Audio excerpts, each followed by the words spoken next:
bienvenue aussi à tous ceux-là qui nous suivent online. Soyez les bienvenus. Alors là, nous allons retourner à notre sujet qui nous préoccupe depuis un peu plus d'un mois, c'est-à-dire la raison pour laquelle plusieurs n'entreront pas au ciel. La raison pour laquelle plusieurs n'entreront pas au ciel. Cette affirmation ne vient pas de moi, elle vient du Seigneur, elle vient de la parole de Dieu et nous allons bien entendu ouvrir la parole de Dieu. Aujourd'hui, nous sommes encore une fois de plus dans Matthieu, dans notre texte de base, Matthieu chapitre 7. Je vous prie de bien vouloir vous tenir debout. Nous allons lire ce texte-là et nous allons lire aussi Jean chapitre 3. Matthieu chapitre 7.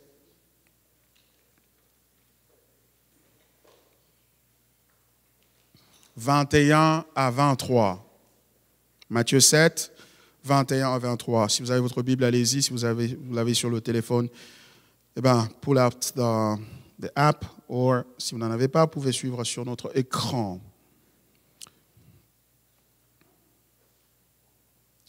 Plusieurs me diront en ce jour-là, « Seigneur, Seigneur, n'avons-nous pas prophétisé par ton nom ? N'avons-nous pas chassé des démons par ton nom et n'avons-nous pas fait beaucoup de miracles par ton nom ? Alors je leur dirai ouvertement, je ne vous ai jamais connus, retirez-vous de moi, vous qui commettez l'iniquité. » Nous allons dans Jean chapitre 3, nous allons lire à partir du verset 1er jusqu'au verset 10. Jean chapitre 3, 1 à 10. Mais il y eut un homme d'entre les pharisiens nommé Nicodème, un chef des Juifs, qui vint, lui, auprès de Jésus de nuit, et lui dit, « Rabbi, nous savons que tu es un docteur venu de Dieu, car personne ne peut faire ces miracles que tu fais si Dieu n'est avec lui. » Verset 3. Jésus lui répondit, « En vérité, je le dis, si un homme ne naît de nouveau, il ne peut voir le royaume de Dieu. » Nicodème lui dit, « Comment un homme peut-il naître quand il est vieux? Peut-il rentrer dans le sein de sa mère et naître ?» Jésus répondit, « En vérité, je le dis, si un homme ne naît d'eau et d'esprit, il ne peut entrer dans le royaume de Dieu. Ce qui est né de la chair est chair, et ce qui est né de l'esprit est esprit. Ne t'étonne pas que je t'ai dit, il faut que vous naissiez de nouveau. » Verset 8. « Le vent souffle où il veut et tu en entends le bruit, mais tu ne sais d'où il vient ni où il va. Il en est ainsi de tout homme qui est né de l'esprit. » Nicodème lui dit, « Comment cela peut-il se faire ?» Jésus lui répondit, « Tu es le docteur d'Israël et tu ne connais pas ces choses. » C'est la parole du Seigneur. Priez vous asseoir. Merci beaucoup.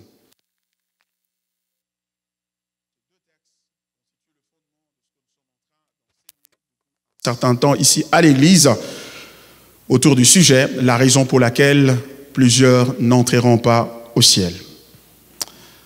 Et Jésus a dit que plusieurs viendront en ce jour-là à lui disant, « Seigneur, n'avons-nous pas prophétisé par ton nom? N'avons-nous pas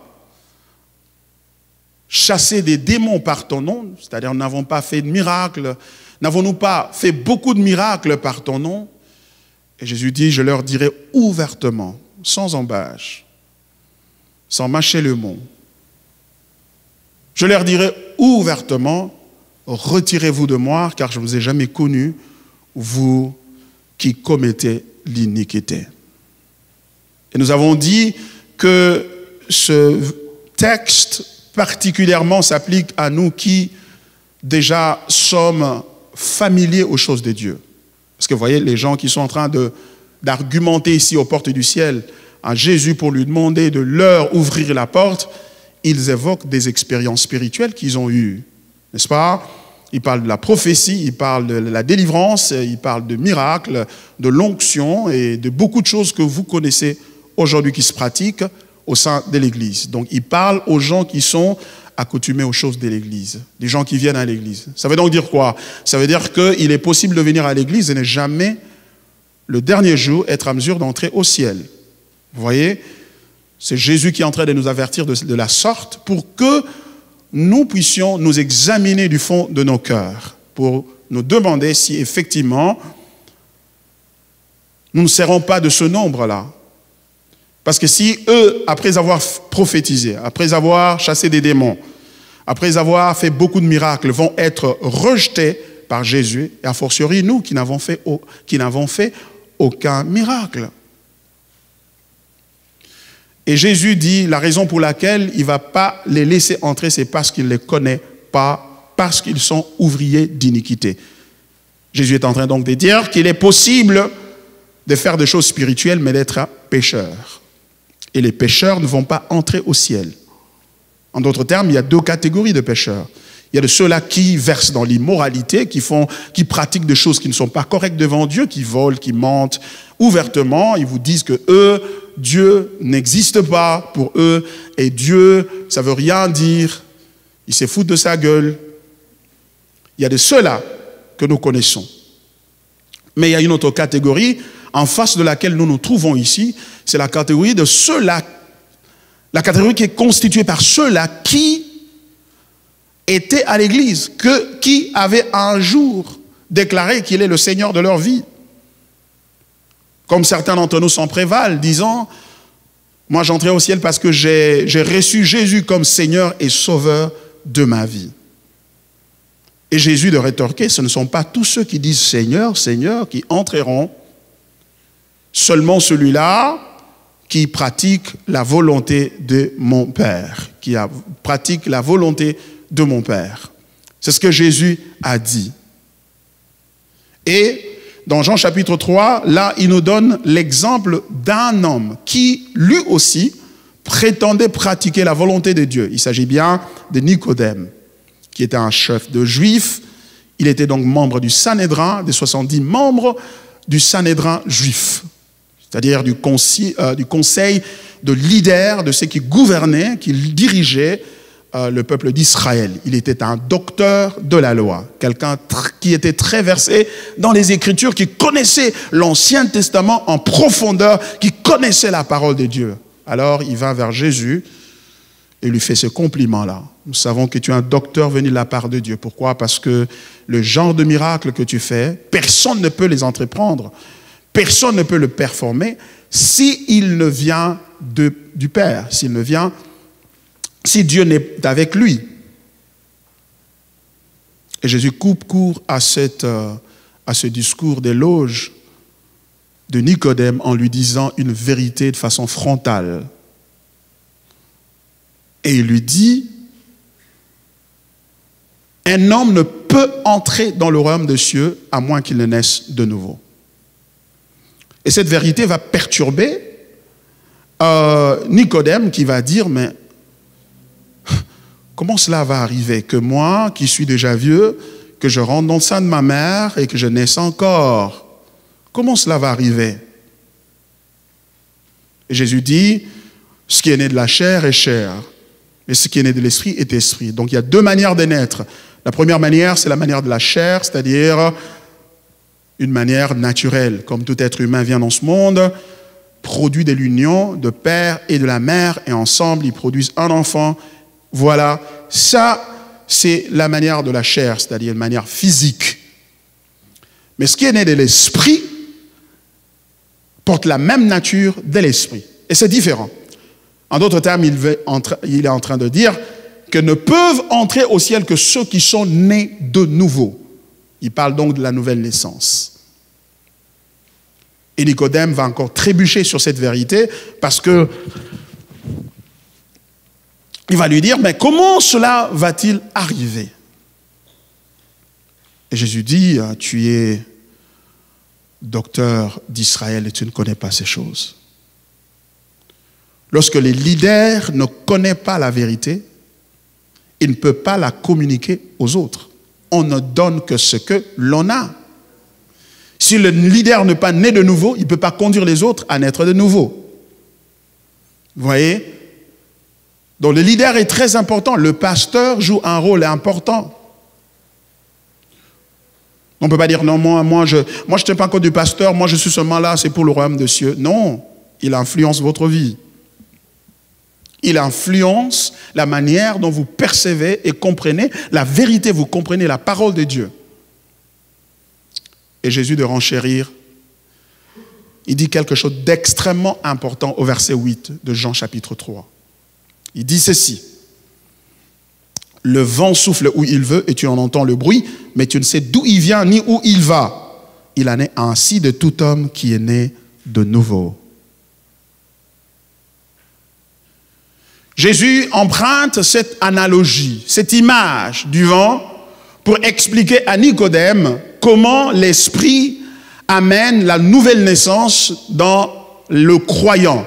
Il dit c'est comme le vent, tu ne le vois pas, tu en entends seulement des bruits. Tu ne sais pas d'où il vient ni où il est en train de se diriger. Mais tu vois seulement les résultats autour de toi qui démontre que le vent, que tu es en présence du vent. Il dit, il en est de même de l'homme qui naît de l'esprit. En d'autres termes, il est en train de dire que la nouvelle naissance est une œuvre unilatérale et indépendante de l'Esprit de Dieu en nous.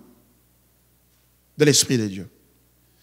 Il n'y a donc pas comment, il n'y a pas donc à vous montrer comment naître de nouveau. Parce que ce n'est pas quelque chose que tu fais, c'est quelque chose que tu subis. Ce n'est pas quelque chose, on te dit, voici les 3 étapes, les 4 étapes pour naître de nouveau. Il n'y a pas 4 étapes, il n'y en a pas 2, même pas une seule. Il y a lui qui fait ça en toi.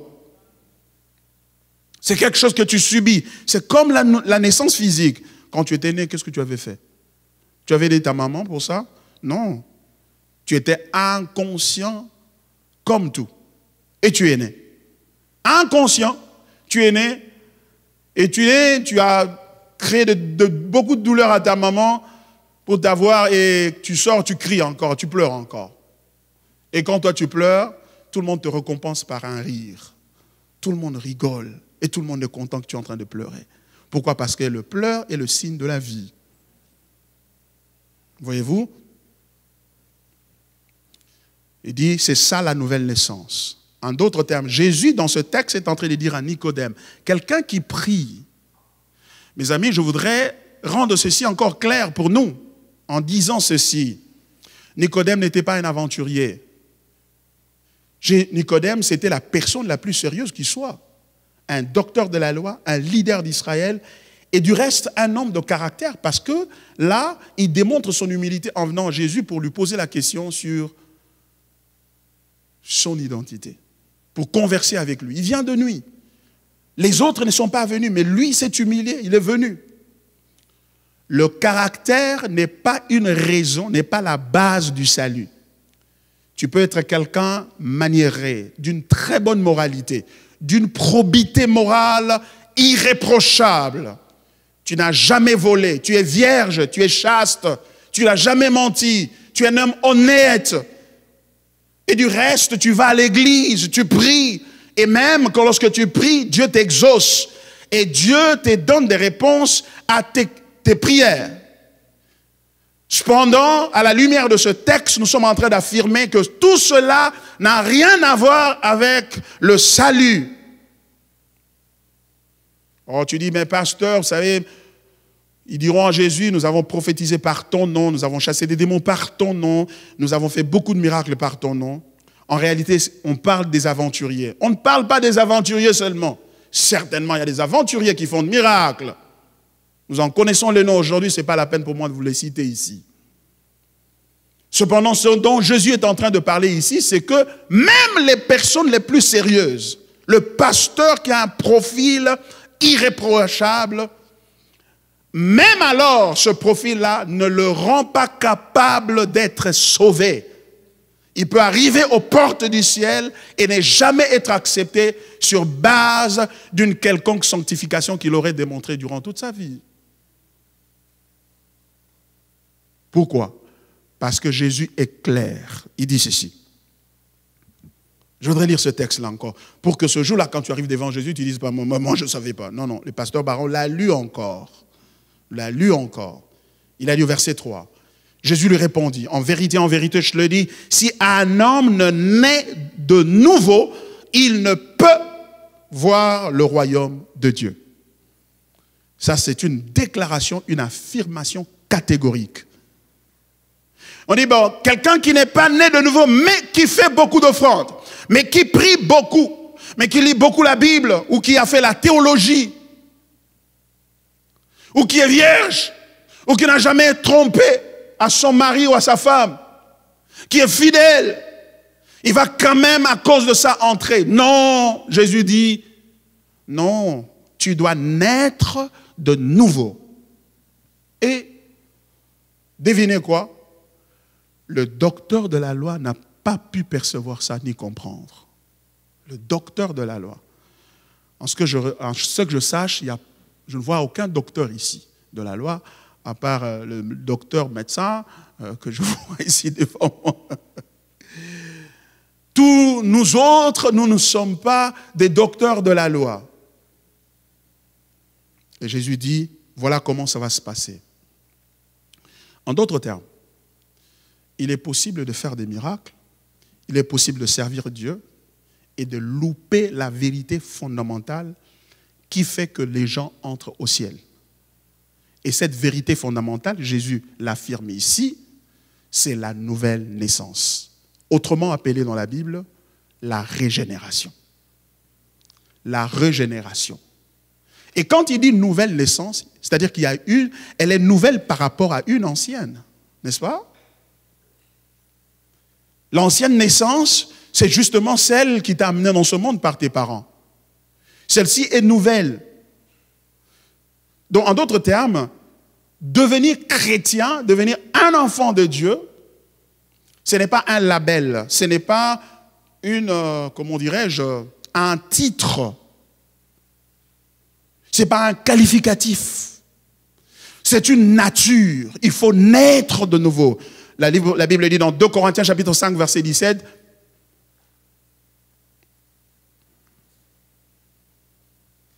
si quelqu'un est en Christ, il est une nouvelle créature. Les choses anciennes sont passées et voici toutes choses sont devenues nouvelles. Voyez-vous? Donc on parle d'une créature, d'une nature, d'une intervention divine qui s'opère en vous et qui vous recrée, crée à nouveau. C'est de cela qu'on est en train de parler. Ça s'appelle la régénération. Il dit, vous ne savez pas comment ça se fait, mais vous en percevez seulement les résultats. Et nous avons dit, la nouvelle naissance est une œuvre indépendante du Saint-Esprit, dont le pécheur qui le régénère ou le crée de nouveau en reproduisant la vie de Dieu en lui, à l'image de Christ. La nouvelle naissance nous recrée à l'intérieur. C'est un travail intérieur que le Saint-Esprit fait. Il nous crée à nouveau.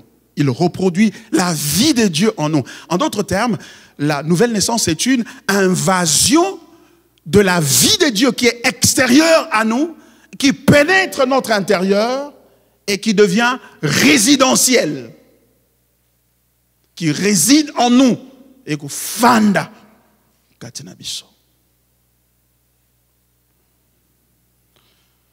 Donc la nouvelle naissance n'est pas l'accumulation de nouvelles habitudes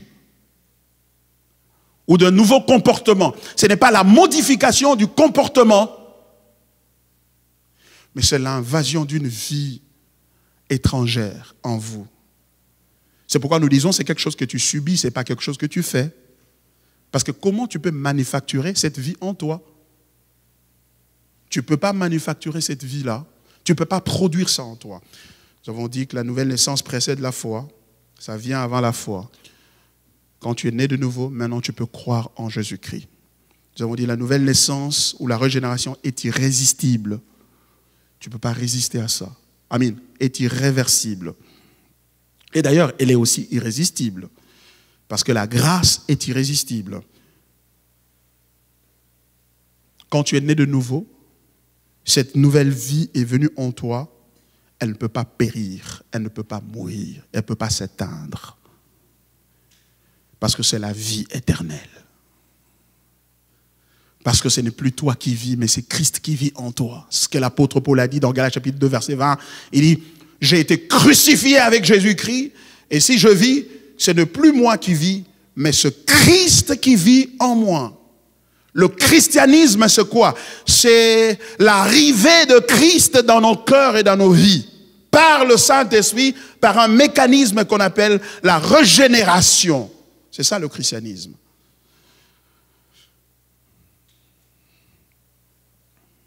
Le christianisme n'est pas change d'habitude, repens-toi de tes péchés, tu vas aller au ciel. Non.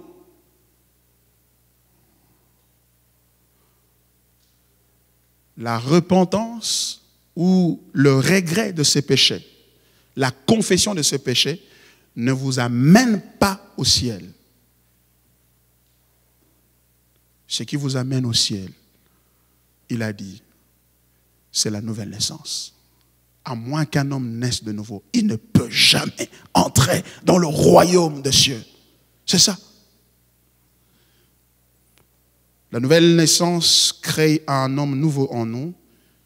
La nouvelle naissance crée un homme nouveau en nous.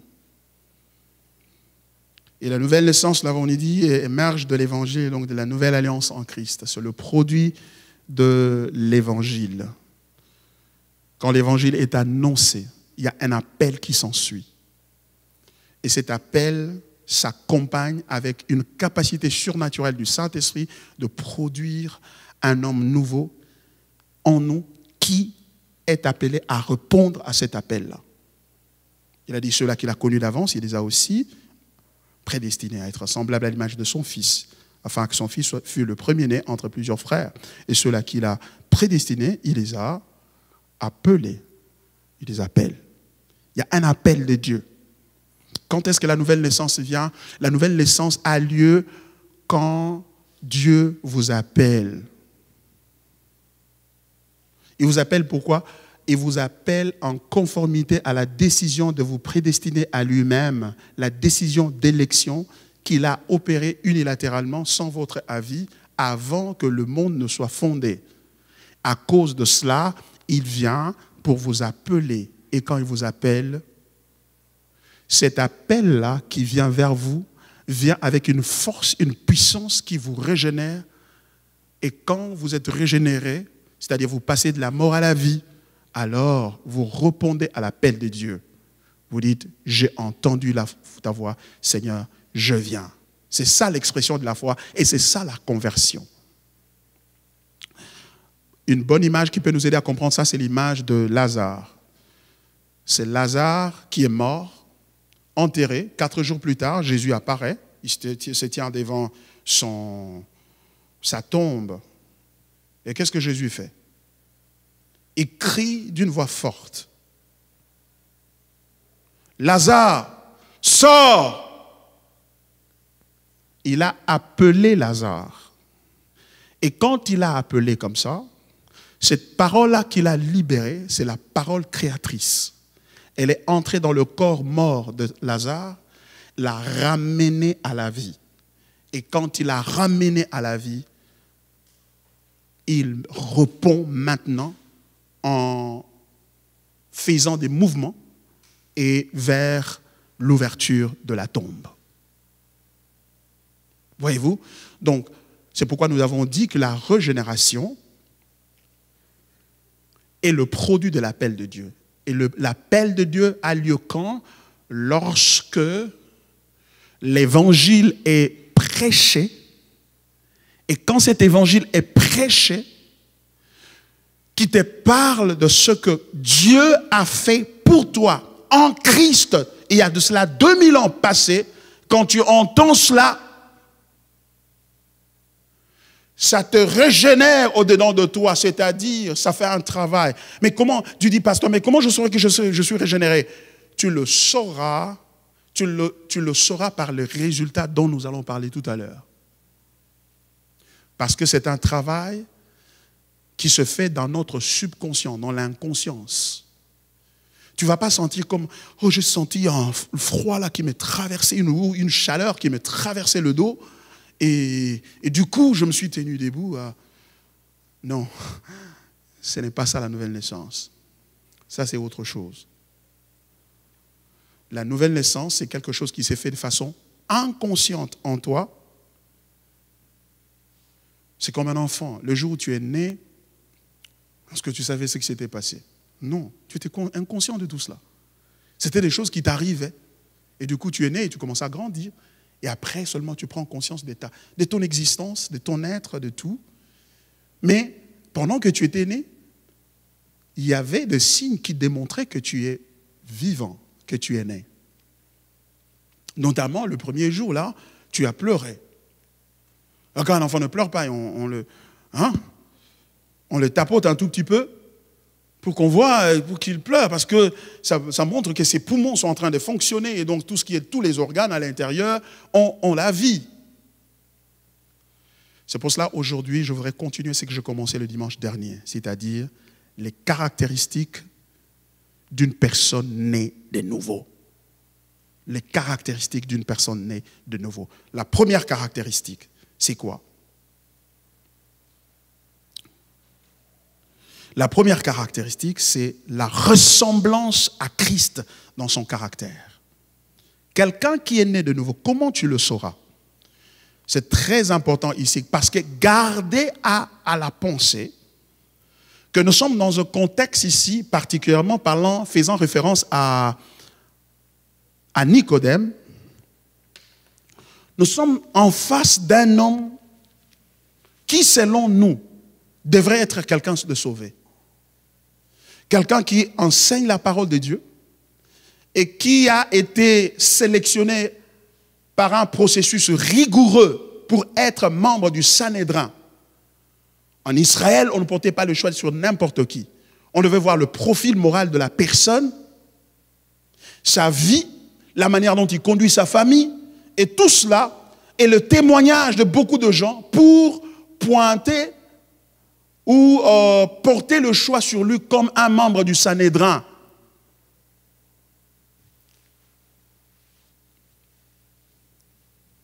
Donc, c'est comme pour dire quoi? C'est comme pour dire que le premier signe ou l'un des signes fondamentaux qui montre que quelqu'un est né de nouveau ne doit pas être le changement de comportement d'abord. Vous comprenez? Parce que le comportement peut être changé pour autre raison que la nouvelle naissance. Quelqu'un peut falsifier son comportement, peut changer, peut altérer son comportement.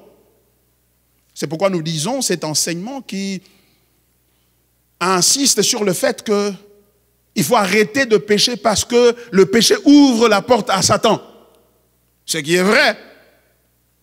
Mais si c'est cela seulement la raison pour laquelle nous changeons de comportement, nous arrêtons de fumer, de tuer, de mentir, de verser dans l'immoralité. Si c'est cela la raison, cette raison-là n'est pas le produit de la nouvelle naissance. Vous savez, l'un des succès que Hollywood a ici aux États-Unis, c'est parce que nous avons des grands acteurs, n'est-ce pas? Des grands acteurs du film de Hollywood. Tu vois, Netflix. Pourquoi tu aimes Netflix?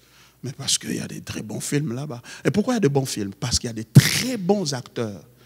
Et les très bons acteurs, ce sont des gens qui essaient d'être autre chose qu'ils ne sont.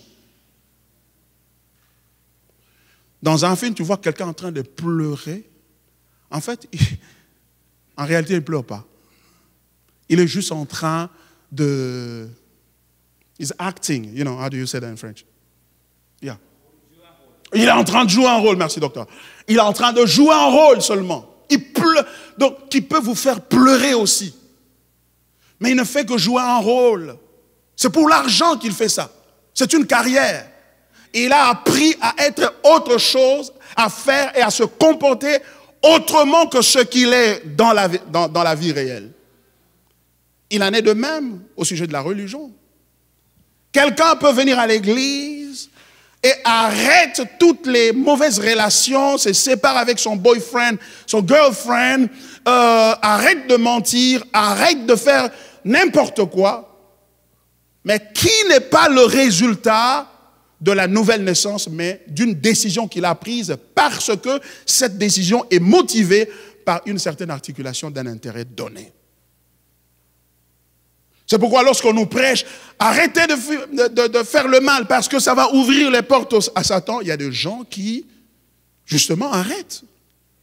Donc par conséquent, nous ne pouvons pas prendre le changement de comportement dans la vie de quelqu'un comme le premier signe de la nouvelle naissance. Parce qu'on peut se tromper. Parce que l'homme est capable de démontrer de la duplicité, l'hypocrisie. Et c'est ce que Jésus a reproché aux pharisiens. Il a dit hypocrite, il les a même taxés de race de vipères. Il a dit des tombeaux blanchis.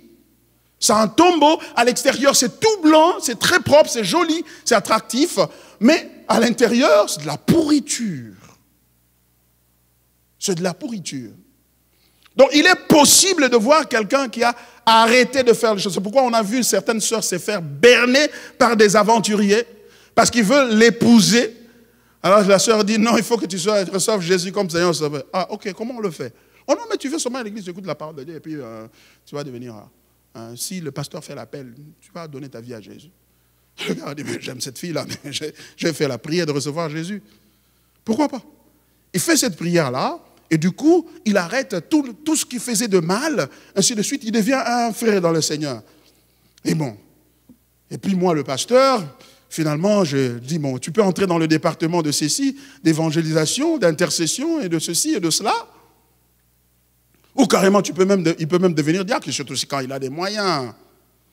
Sinon, quand il a un peu de moyens, ça c'est vraiment un partenaire, tu peux même entrer dans l'équipe de partenaires. Et c'est comme ça que certains qui, à la longue, sont devenus des pasteurs, même dans l'église. Et on s'étonne aujourd'hui qu'ils commettent des bavures qu'ils sont en train de commettre, qu'ils sont en train de faire des choses qu'ils sont en train de faire. Parce que le problème, ce n'est pas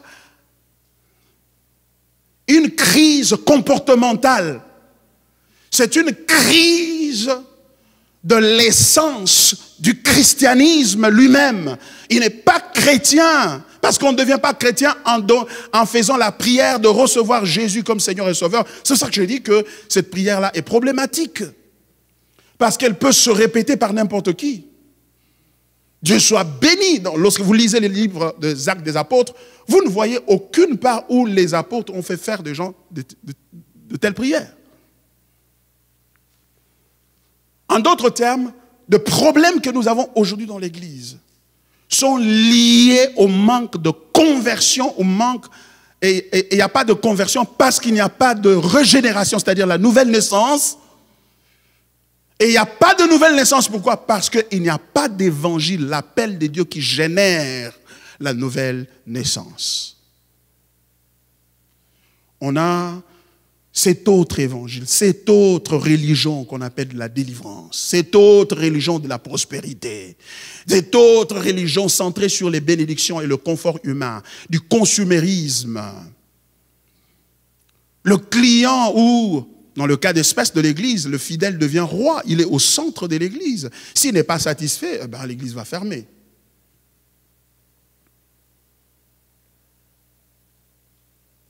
Et c'est ce genre d'évangile qui n'arrive pas à transformer les familles et les vies et la nation. On s'étonne que les gens, dans un pays où beaucoup de gens prient et vont à l'église, mais quel degré de corruption!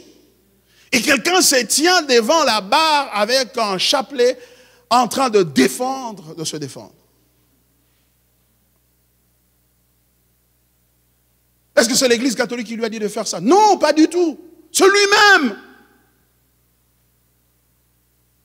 Et on est étonné qu'un pasteur qui enseigne, qui prêche, et demain, il a engrossé 1, 2, 3 sœurs, et ainsi de suite. Les choses se font. La crise n'est pas une crise comportementale. Alors c'est pour ça que je suis en train d'insister sur le fait qu'il est possible que vous soyez moralement pur, mais que vous soyez aussi païen que l'immoral. Vous voyez?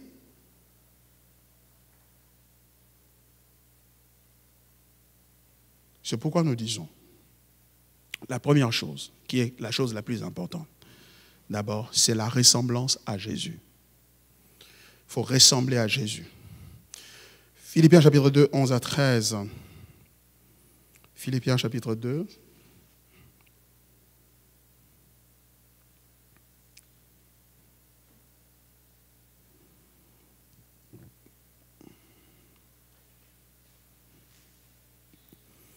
Et ce gars-là qui est venu à l'église, qui s'est improvisé en chrétien, parce qu'il tenait beaucoup à avoir cette sœur-là. Et finalement, quand il l'a eu, c'est fini. Entre à la maison, après, bon, la Bible ne se lit plus, et puis du coup, il ne vient plus à l'église. C'est fini. C'était un escroc qu'on a voulu christianiser.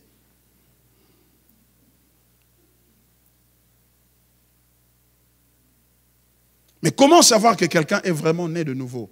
La chose dont on entend parler ici, c'est la ressemblance à Christ. Parce que la personne nouvelle qui est créée en vous, qui est régénérée, elle est régénérée, elle est créée à l'image de Christ. La Bible dit, car ceux-là qu'il a connus d'avance, il les a aussi prédestinés à être semblables à l'image de son Fils, afin que son Fils fût le premier-né entre plusieurs frères. Voilà. Qu'il soit le premier-né, qu'il soit le modèle. Et de quel Christ s'agit-il ici? Ce n'est pas seulement un Jésus qui ne commet pas d'adultère, ou qui ne commet pas d'impudicité, qui n'a pas de girlfriend, ou qui ne vole pas, ou qui ne triche pas. Ce n'est pas seulement ce Jésus-là. La marque distinctive de Christ, ce n'est même pas sa prédication. Ce n'est même pas la prédication. La marque distinctive de Christ, c'est la croix. C'est la crucifixion. Voilà ce que la Bible dit. Je vais lire à partir du verset 1er juste pour vous donner le contexte et puis pour vous permettre de lire ça en cadence et voir le cheminement d'idées. Voilà ce que la Bible dit. Si donc il y a quelque consolation en Christ, je commençais au verset 1er. S'il y a quelque soulagement dans la charité, s'il y a quelque union d'esprit et s'il y a quelque compassion et quelque miséricorde, rendez ma joie parfaite et un même sentiment, un même amour, une même âme, une même pensée. Ne faites rien par esprit de parti ou par vaine gloire, mais que l'humilité vous fasse regarder les autres comme étant au-dessus de vous-même. Que chacun de vous, au lieu de considérer ses propres intérêts, considère aussi ceux des autres. Et en vous les sentiments qui étaient en Jésus-Christ, lequel, qui existant en forme de Dieu, n'a point regardé comme une proie arrachée d'être égal avec Dieu, mais s'est dépouillé lui-même en prenant une forme de serviteur, en devenant semblable aux hommes, et ayant paru comme un simple homme, il s'est humilié lui-même, se rendant obéissant jusqu'à la mort, même jusqu'à la mort de la croix. C'est pourquoi aussi Dieu l'a souverainement élevé. Il lui a donné le nom qui est au-dessus de tout nom, afin qu'au nom de Jésus, tout genou fléchisse dans les cieux et sur la terre et sous la terre, et que toute langue confesse que Jésus-Christ est Seigneur à la gloire de Dieu le Père. Alléluia. Voilà ce Jésus dont l'apôtre Paul est en train de nous parler ici. C'est le Jésus de la Bible. Il y a une marque distinctive de sa personne, c'est son humiliation. D'abord, son incarnation, c'est-à-dire il a quitté la gloire là où il est. Il n'a pas regardé l'égalité avec Dieu comme une proie à arracher. Il s'en est débarrassé. Il s'est dépouillé de cette gloire-là. Il ne s'est pas dépouillé de la divinité. Jésus s'est incarné par son incarnation. Il est resté Dieu. Il a marché sur cette terre comme homme-dieu. Ce n'est pas un homme qui, à force de sainteté, est devenu Dieu. Non, c'est Dieu qui est devenu homme en Jésus-Christ. Il ne s'est pas débarrassé, il ne s'est pas dépouillé de sa divinité, il s'est plutôt dépouillé de sa gloire. La gloire qu'il avait auprès du Père. C'est pourquoi dans Jean chapitre 17, à la fin de son ministère, il est en train de prier vers le Père, disant, « Père, glorifie-moi de la gloire que j'avais auprès de toi. » Voyez-vous? Donc il ne s'est pas dépouillé de sa divinité. Jésus est resté Dieu. Donc les témoins de Jéhovah ont tort. Jésus n'est pas seulement un prophète ou un grand prophète comme les musulmans le reconnaissent si bien, mais il est aussi le Fils de Dieu et il est Dieu et il est resté jusqu'à sa mort. Cependant, il s'est dépouillé de sa gloire, il s'est humilié lui-même jusqu'à la mort, et la Bible dit jusqu'à la mort de la croix. Et c'est pourquoi Dieu l'a souverainement élevé et lui a donné le nom qui est au-dessus de tout le nom. Pourquoi? Parce qu'il est allé jusqu'à la croix. Et en allant à la croix, laissez-moi vous dire quelque chose à laquelle j'étais en train de penser pendant que je préparais ce sermon, c'est que beaucoup de gens pensent que la croix ou la crucifixion de Jésus, c'est la période la plus sombre de la vie de Jésus. Tel n'est pas le cas. La crucifixion de Jésus, c'est la période la plus glorieuse de sa vie. C'est l'épisode la plus glorieuse de sa vie. Ce n'était pas un malheur qui lui était arrivé en réalité. C'est en fait la raison pour laquelle l'univers a été créé. L'univers, dans son intégralité, a été créé pour assister, comme dans un stade, à la crucifixion du Fils du Dieu vivant. Car la Bible dit, tout a été créé par lui et pour lui. Et lui qui le crucifiait. C'est pourquoi l'apôtre Paul est en train de dire, dans 1 Corinthiens chapitre 2, verset 2, « Je n'ai pas voulu connaître autre chose parmi vous, sinon Christ et lui crucifié. » Il dit, sinon lui et lui crucifié. C'est-à-dire, la crucifixion de Jésus, c'est la marque distinctive de Jésus. C'est la médaille de Jésus. C'est la grande victoire de Jésus. Pourquoi? Parce que à la croix, il n'est pas seulement allé payer pour nos péchés ou triompher du diable, mais à la croix, il est allé démontrer quelque chose d'extraordinaire. C'est de démontrer le caractère de Dieu. Un Dieu qui s'est dépouillé. Un grand qui est devenu petit. Un fort qui est devenu faible.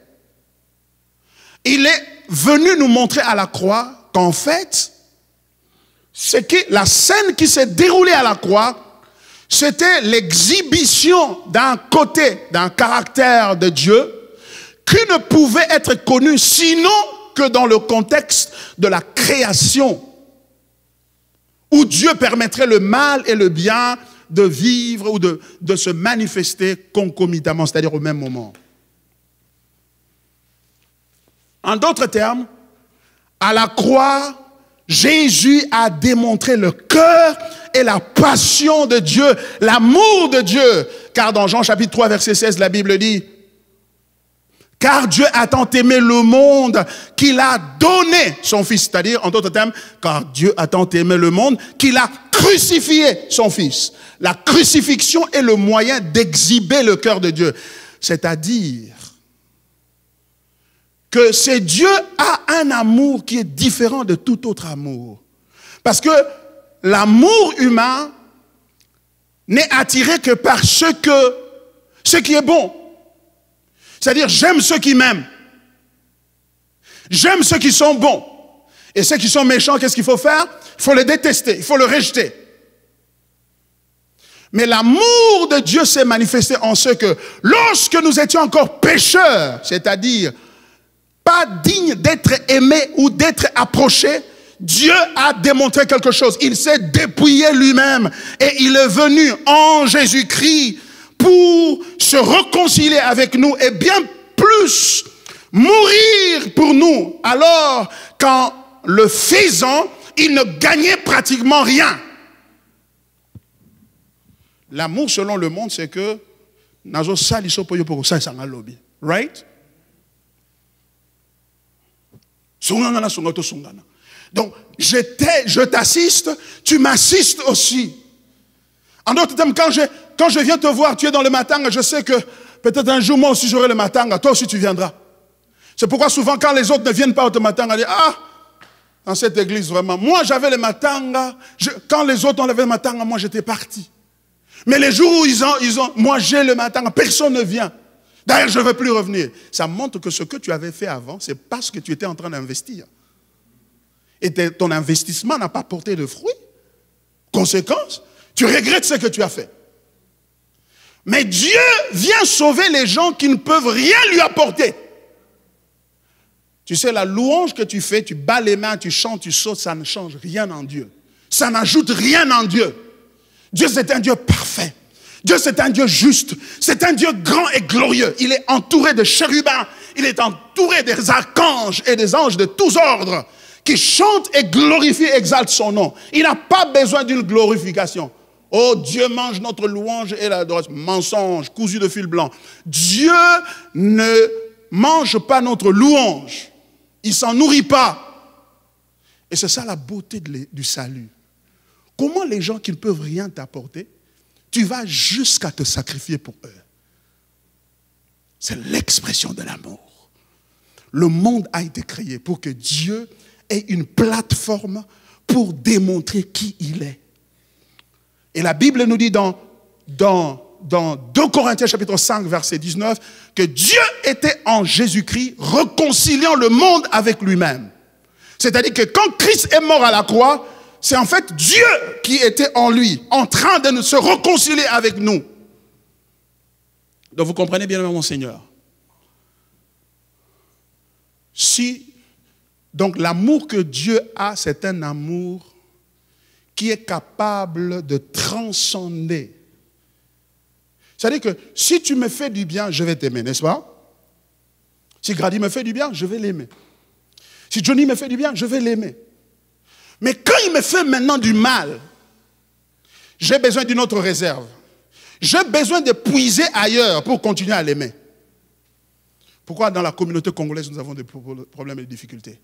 Parce que nous ne sommes pas capables de transcender justement, de puiser ailleurs pour aimer quelqu'un qui a été ingrat. Oh, je l'ai reçu dans ma maison. Je l'ai aidé quand il n'avait rien. Et maintenant, quand il a quelque chose, il a maintenant le boulot, il a ses papiers. C'est moi qui l'ai en train d'insulter. C'est moi qui l'ai en train de critiquer. Et c'est vrai, il est en train de faire ça, c'est vrai. Tu as raison, tu as des preuves. Même. Mais le problème, c'est celui-ci.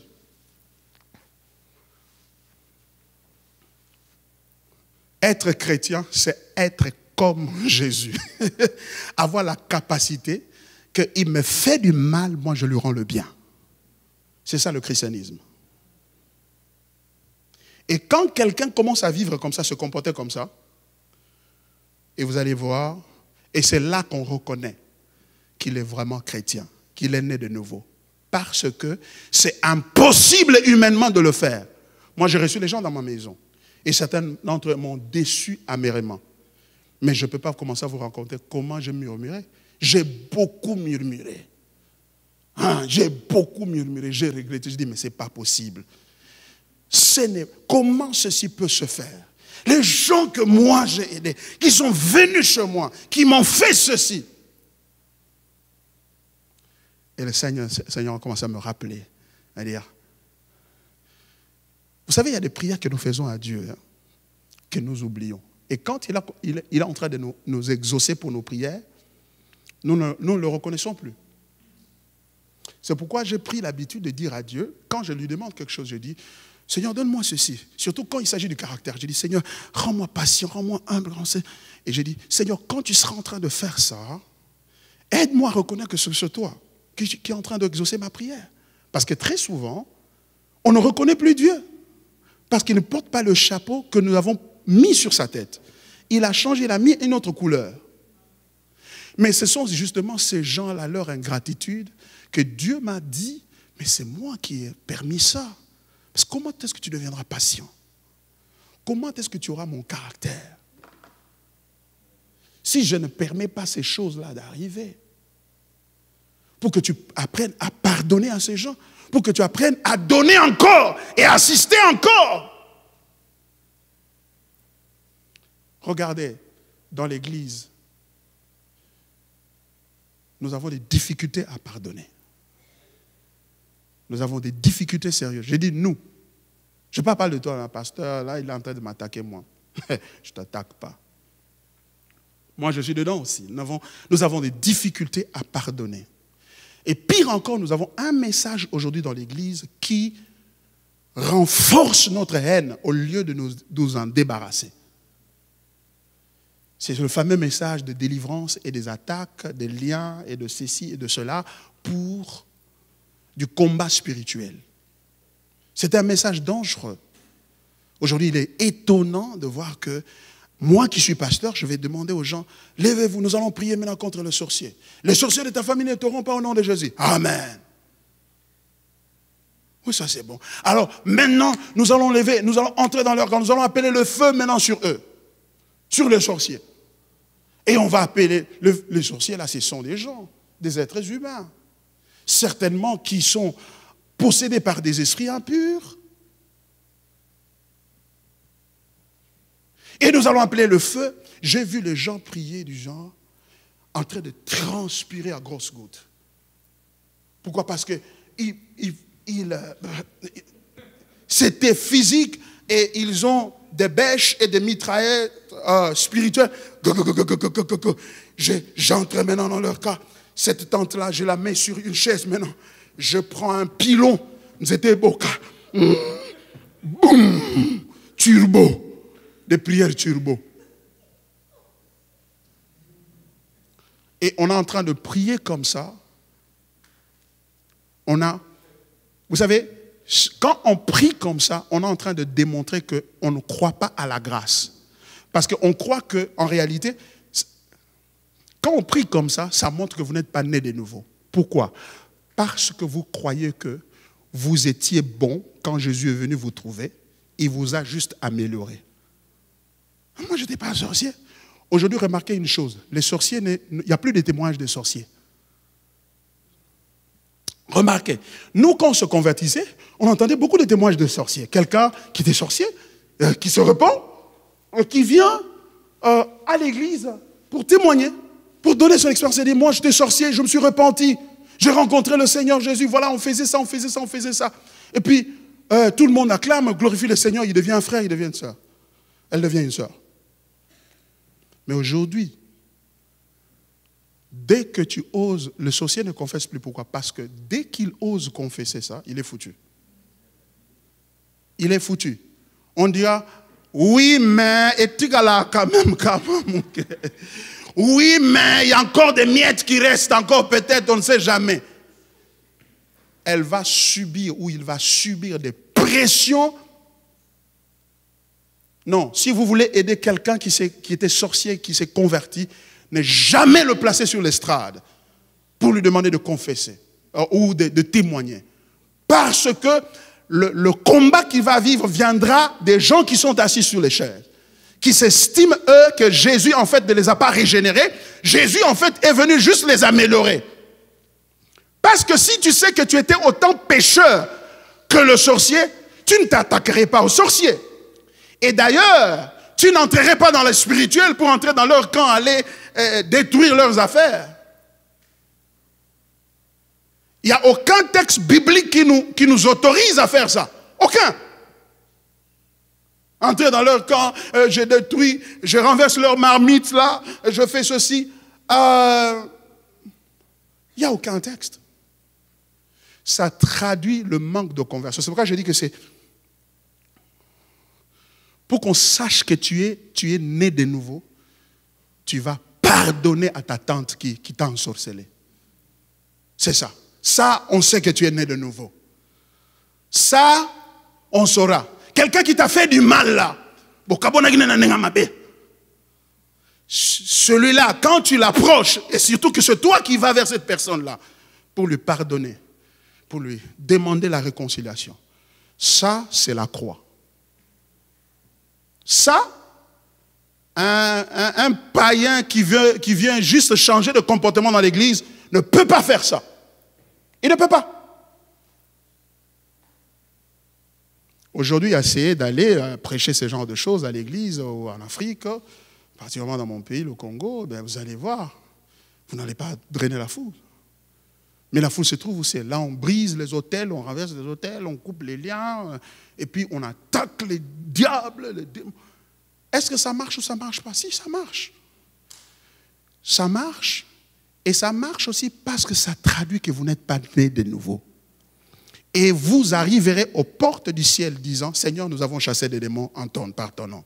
Il dira, oui, je suis d'accord, vous l'avez fait. Je vous ai vu transpirer en train de chasser des démons, mais vous ne pouvez pas entrer ici. Retirez-vous de moi, je ne vous ai jamais connu. À quoi bon alors d'être spirituellement fort et actif, hein? Activez le prophétique en vous, faites ceci et cela, alors qu'en réalité, vous n'entrez pas au ciel. Donc, en d'autres termes, Dieu, c'est un Dieu qui a la capacité de se dépouiller. Est-ce que tu as la capacité de te dépouiller? De dépouiller de quoi? Du vieil homme. Dieu ne se dépouille pas du vieil homme, il s'est dépouillé de sa gloire. Il nous demande de nous dépouiller du vieil homme, celui qui est centré sur lui-même, qui est orgueilleux, qui pardonne difficilement, mais qui prie beaucoup. Est-ce que vous avez déjà remarqué ça? Parce que c'est un subterfuge pour ne pas être ce qu'ils sont. La croix. Ça, c'est la première caractéristique de quelqu'un qui est né de nouveau. Vous verrez la croix en lui ou en elle. Donc, en d'autres termes, je suis en train de dire ceci. Il y aura des conflits, il y aura des problèmes qui viendront dans ta vie, qui seront autorisés par Dieu pour te donner l'opportunité de réaliser que tu es né de nouveau. En pardonnant, en faisant du bien là où on vous a fait du mal. C'est ce qu'il fera. Il y a quelqu'un avec qui vous ne parlez pas, et tu sais qu'en réalité, dans ton cœur, tu n'as pas de paix. Vous n'êtes pas en harmonie. Il y a des gens à qui je suis allé demander pardon, qui m'ont fait plus du mal, mais que je suis allé demander pardon pour les aider à ce que nous puissions nous réconcilier. Pourquoi? Parce que tant que je ne le faisais pas, je n'avais pas de paix en moi. Tu sais, quand tu es né de nouveau, quand tu ne portes pas la croix, tu n'auras pas de paix en toi. Tu vas sentir qu'il y a quelque chose dans ton esprit, il y a quelque chose qui ne marche pas. Elle dit, t'as lié. Non. Ceux qui sont enfants de Dieu, quand ils rentrent en eux-mêmes, la Bible dit, le Saint-Esprit témoigne à notre esprit que nous sommes enfants de Dieu. Il le témoigne aussi en nous montrant le mal que nous sommes en train de faire, dont nous devons nous distancer, duquel nous devons nous distancer.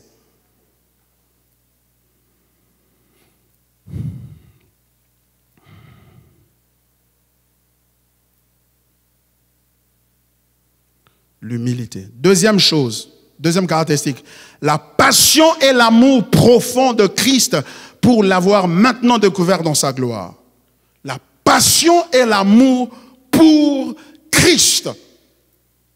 Bien-aimés dans le Seigneur, les pharisiens, certes, connaissaient la loi et ils connaissaient les choses de Dieu et pratiquaient la sanctification.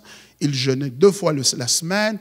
Il faisait l'aumône, il pratiquait certaines lois de la Bible, donc l'Ancien Testament. Mais vous savez quoi? Ils ont crucifié Jésus. Ils ont crucifié Jésus. La nouvelle naissance a comme corollaire, comme conséquence directe, l'amour pour Jésus. L'amour pour Jésus. Tu aimes le Seigneur. La Bible dit, aime le Seigneur, aime l'Éternel. Toute la loi de Moïse se résume en une seule loi. Aime l'Éternel Dieu, l'Éternel ton Dieu, de tout ton cœur, de toute ton âme et de ta force, et aime ton prochain comme tu t'aimes toi-même. C'est-à-dire, et c'est l'Éternel que nous devons aimer, c'est manifesté en la personne de Christ. Personne ne peut dire qu'il aime Dieu sans aimer Christ, sans s'attacher à Christ. C'est impossible. Vous voyez? Pourquoi? Parce qu'il a dit, mes brebis me connaissent. Elles entendent ma voix et elles me suivent. Elles me suivent. Ce dont je suis en train de parler ici, ce n'est pas chanter pour Jésus et transpirer.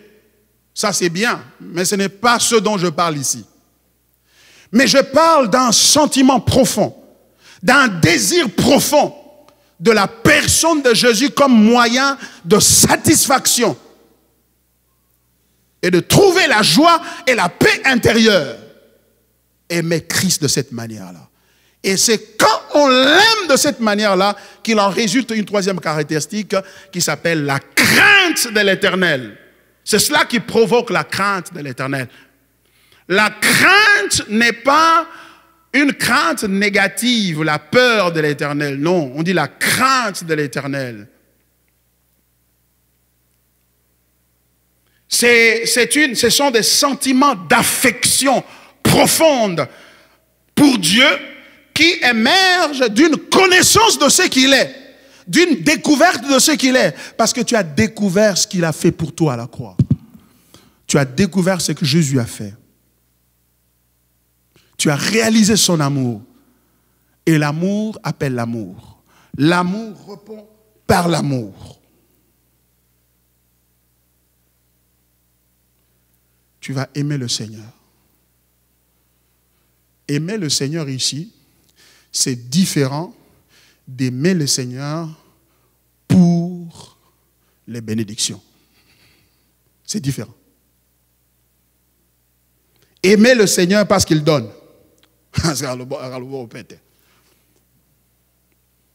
Non, ce n'est pas de cela qu'il s'agit ici. Parce que beaucoup de gens aiment Jésus, ils sont capables de chanter, de pleurer. Pourquoi? Parce qu'il sait que quand il va pleurer, il va prier comme ça. Et bien Jésus va lui donner le voyage, les enfants, le mariage, le travail, les papiers et tout ça. C'est pour cela qu'il prie. Mais ceux qui aiment le Seigneur le démontrent dans leur souffrance, dans leur dénuement.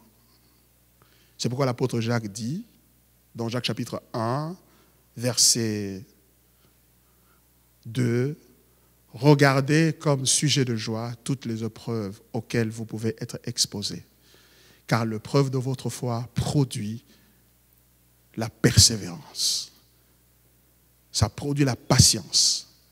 Mais il faut que la patience accomplisse son œuvre en vous. C'est-à-dire que j'ai prié, j'ai des besoins légitimes. Mais j'ai prié, j'ai demandé à Dieu. Il ne m'a pas répondu. Mais je continue à suivre le Seigneur. Je continue à aimer le Seigneur. Je continue à m'attacher au Seigneur. Ça montre que vous êtes né de nouveau. Mais tout cela qui...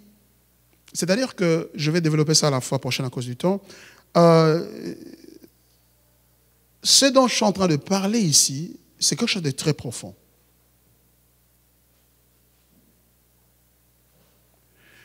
Il ne s'agit pas de ceux-là qui, lorsqu'ils rencontrent seulement des difficultés dans leur vie, « Ah, je vais aller en prière, ça doit être une attaque. » Tout est en fonction soit d'attaque ou de bénédiction. Ils ne voient jamais la souveraineté de Dieu, même dans les difficultés qu'ils sont en train de traverser. Parce que pour eux, la vie s'articule autour de bénédictions ou de malédictions. Et quand ils voient des problèmes, ça doit être une attaque, je vais prier pour repousser ça. Et non pas pour dire, mais ceux-là qui sont nés de nouveau, ils ont la conscience du fait que leur vie appartient à Dieu. Et que quoi qui puisse arriver dans leur vie, c'est autorisé par Dieu. Alors ils disent, Seigneur, non pas ce que je veux, mais ce que tu veux, que ta volonté soit faite dans ma vie. C'est pourquoi il a dit, ce ne sont pas ceux qui disent Seigneur, Seigneur, qui entreront dans le royaume, mais ceux-là qui font la volonté de mon Père. Jésus s'est retrouvé devant la croix, à Gethsémane, il a prié, il a même dit, Saint-Père, si tu peux enlever cette coupe de devant moi. Et la coupe est revenue, et il a dit, Père, toutefois non pas ce que moi je veux, mais ce que toi tu veux.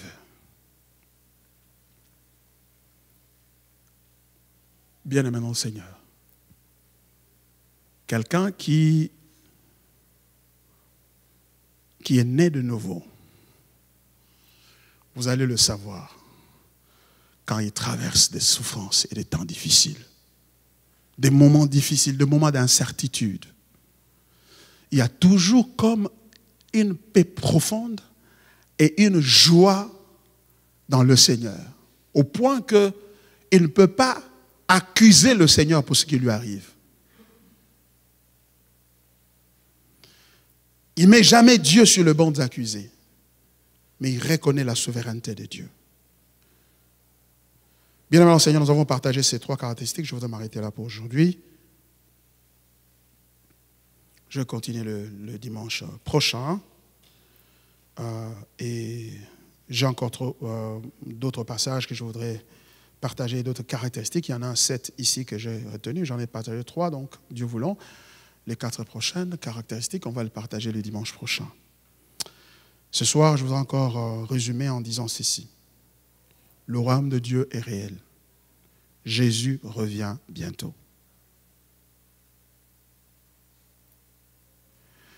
Ne pourront entrer dans son royaume que ceux qui sont nés de nouveau. Es-tu né de nouveau? Comment le savoir?